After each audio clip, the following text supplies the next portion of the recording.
that can be done at any time. Very simple ingredients. And you can have them on hand all the time.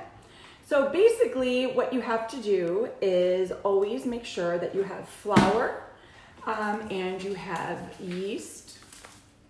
I like to use a little honey, use a little raw honey. It's more for just a little sweetness and it does give a little gumminess to it. If you don't want to use honey, you could use agave or you can use just a little bit of sugar and then just a dash of salt. I am going to write all of these ingredients down with the right measurements when I put them out on my blog tomorrow. So if you don't follow me on my blog, it is www.getyoufitfitnessandnutrition.com. Click on blog and just sign up for my blog and you will get this emailed out to you. All right, so let's get started. Like all good recipes, the best ones come with no real ingredient list. So this one here you can kind of modify along the way. So what you have to do to start is decide what kind of flour you want to use. This is all-purpose white flour. And if I ingest this, I'm going to get sick because I have celiac. So I cannot have this. I will make a separate batch for my daughter and I. We both have celiac, and I'm going to use gluten-free baking flour. It will work the same. It will not taste the same, but it will taste pretty amazing for gluten-free. So exact ingredients, exact measurements, but gluten-free. So what I'm doing here is I'm going to set this aside. First things first, you take 1 packet of your yeast. Does not matter what type. And if you're doing gluten-free, yeast is gluten-free. I dump that in there. Now what I'm going to do is I'm going to take my 1 tablespoon of honey. Now I'm not using a lot and I'm making a big batch of dough here. So 1 tablespoon of honey. I've tried doing it without the honey and believe it or not, you can really taste the difference. So tablespoon of honey goes in there. So how is everyone doing with all of this stay at home? It is a little crazy, but you know what? Just like all habits, you get used to them. And I think that right out of the gate, if we get used to staying home, it does get easier. So I personally left the house today just for a doctor's appointment. And it was pretty crazy because, all right, we're gonna go 1/2 teaspoon of salt. Boom, go in there. All right, so now I have this concoction here. I'm gonna take some warm water, mix it in here. All right, so what I did is I just mixed just enough warm water to kind of dilute this up just a bit. Anyways, I went to the doctor today. I got a text message. They told me to wait in my car instead of the waiting room.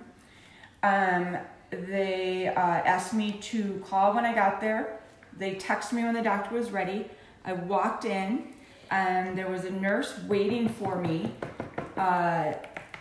Took my temperature. Then I walked into the real waiting room and everything had tape on it, so nobody could sit on any of the chairs. You couldn't drink water. They called you in, did what you had to do, and I'll tell you what, if it was not an appointment that I had to go to, I would have skipped it for sure. But nonetheless, my point is this. Once you get into the habit of staying home, it does get easier. So we all ran out to the stores. I'm throwing in my white flour. Now I know you guys are all wondering, how much did she put in there? I just threw in 4 cups of white flour. And again, the recipe will be posted. I have 1 cup of warm water that I threw in here. And if my camera person wants to kind of zoom in here and see, I started forming my dough. Just like that. Okay, so now from what I have, and it's going to take some time to knead this, but very important, if you've never done this before, do not decide you're going to do the steps that I just told you in your own order. Because if you don't mix the water, the warm water with the yeast and the honey first and stir it around, and you dump all that flour in there, the flour is going to catch pieces of the honey, and it's going to catch pieces of the yeast, and it's going to form little pockets of yeast and pockets of honey in your dough, and it's not going to disperse, and there's going to be a lucky family member that's going to bite into a yeast pocket, and it's not going to be good. Not only that, but your dough is not going to rise effectively. All right, so here we have our dough. I should have taken all of my jewelry off. So we have our dough. And as you can see here, it doesn't look quite beautiful yet because I have to knead it out. Now, if you're using gluten-free will not do this. Gluten-free will crumble and will not do this. In fact, there is never a question in our house which dough is the gluten-free and which dough is the regular. All right, so I could just leave this to rise, but it's got some clumps in it, and I need to work this out. So what I'm gonna do now is I'm gonna set this here. You gotta let me know if my mom chimes in. Okay, I'm gonna set this right here. I'm gonna take some honey, okay? Now, it's probably about a tablespoon, but this is how my mom did it. Just like that. Roll it around. Now, I'm gonna really work this in. You're getting a little bit of olive oil in with this, which is going to help with the elasticity of it. It's gonna help with the way you knead it. As you can see here, I'm just really working it. Now the reason I'm doing this is pounding out all those little bumps. Oh, this should be a workout. I need a water break. All right, so if you could see this dough, it is pretty fabulous. All right, so amazing. Can we get a close-up on this? Okay, so it is not done. I'm going to now take the container that I used, okay? And do you see perfection here? Perfection is when your hands, all right, throw that in there. I'm gonna take a little flour, dust it off, so it looks all restaurant-like, okay? Now I'm gonna take a couple towels.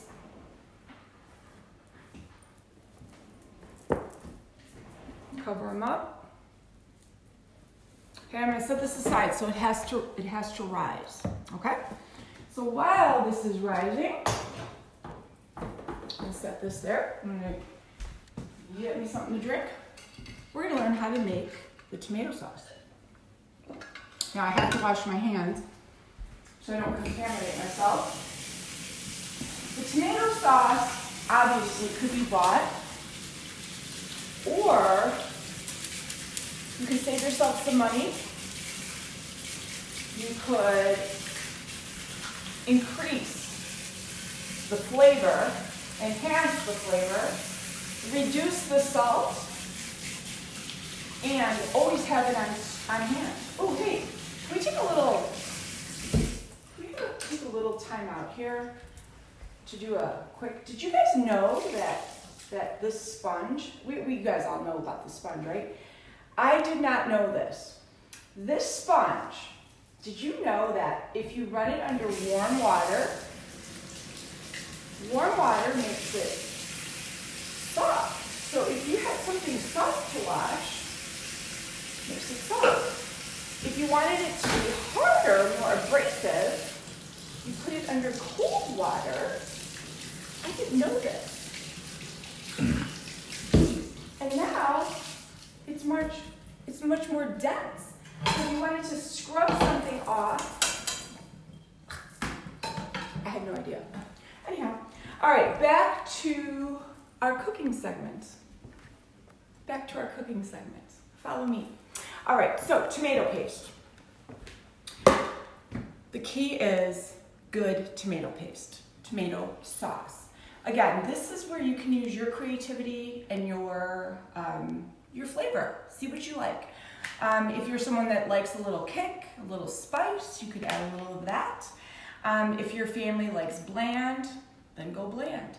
If you like chunk, then you would want to pick up some tomato puree. I'm sorry, not puree. You want to get the diced tomato. If your family likes it more pureed, then you want to get the pureed. Pick and choose. All right, but the base is going to be the following. This is all going to be the same. All right, so we are going to take 1 can of tomato paste. Okay, so now I want you to bear with me here because I'm making a double batch. Why am I making a double batch? Because this freezes really well.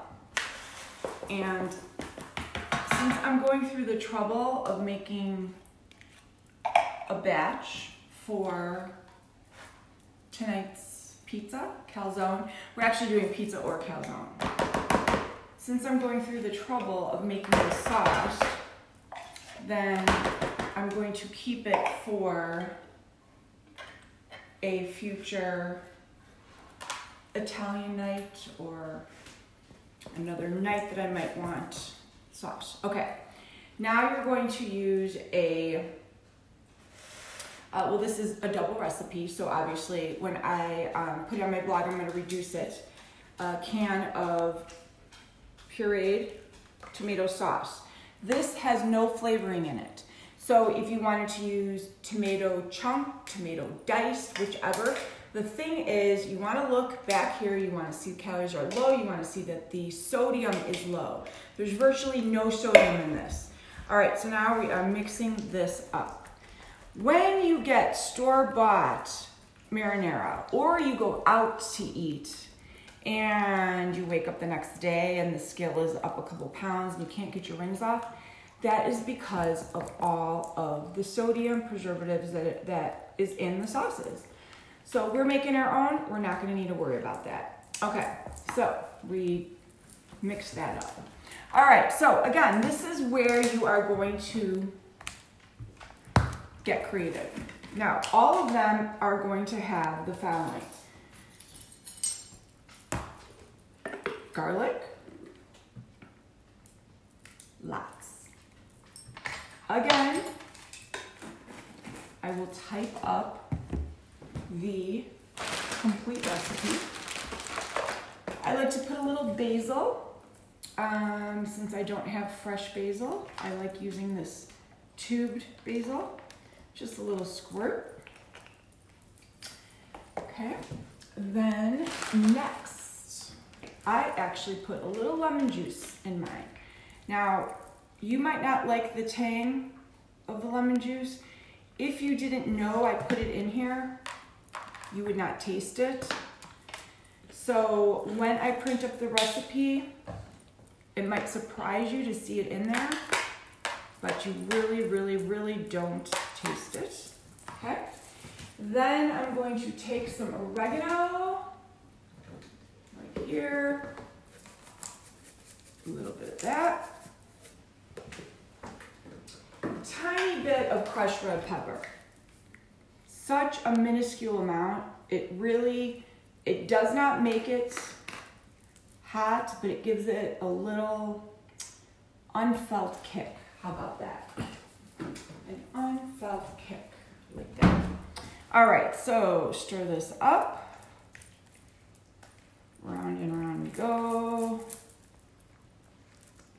That's it. No salt. All right, especially for pizza. You're gonna put some cheese on it. You're gonna put some other toppings on it. All right, this is done.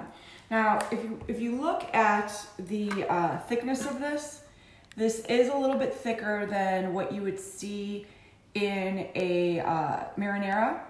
You want your pizza sauce to be a little bit thicker because if you water this down, the dough is going to get too watery and that's not what you want. All right, so before we check on our dough, I want to go grab a can of I bought some of this because I heard we were going on this quarantine a couple weeks ago and I was like, well, let's just grab this just in case. So I grabbed this, and so since I have this here, I want to look here.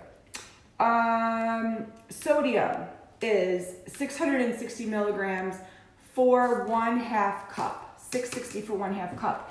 So based on this has 20 milligrams for 2 tablespoons, so that's not a really equal comparison. So 20, 40, 60, it'd be about 80. And this is 1/2 cup has 160. So do the math, it's much, much, much, much less, and talk about way cheaper. Okay, so this is sitting here. How do you freeze this? I usually will take just a regular plastic freezable container, throw it in there, freeze it, and then when I'm ready to use it for my, my dish, I break it out. All right, so we're gonna check on the dough. It has not been a full hour, but I think you might get the idea of what and how it started to rise. Now, if I were to leave this rise for the full hour, I would come back to this being about that big, okay? So when you are done with this, what you do then, we're gonna kind of fast forward here, is on your counter,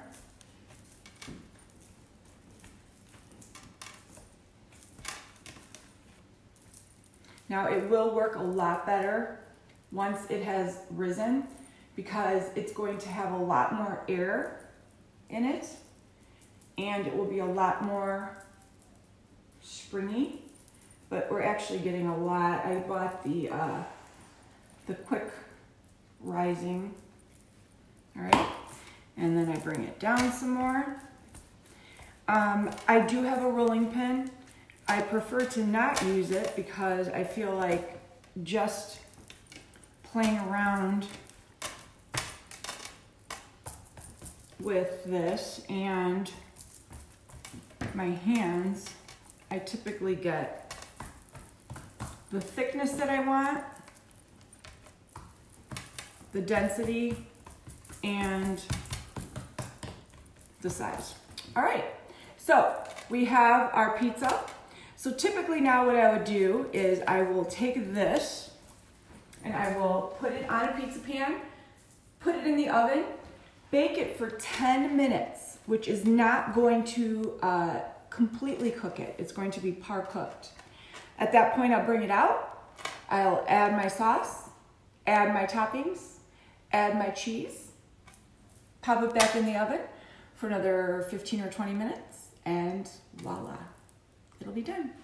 So I am going to now make another 4 batches of this dough for my family, who has now been told to in the other room. And we're gonna get our pizza groove on. So when I'm done, I will post the pictures, and tomorrow when I am more wanting to type up the recipe, I'll type up the recipe. All right, you guys, 8 o'clock tomorrow, floor work. We're gonna burn this off.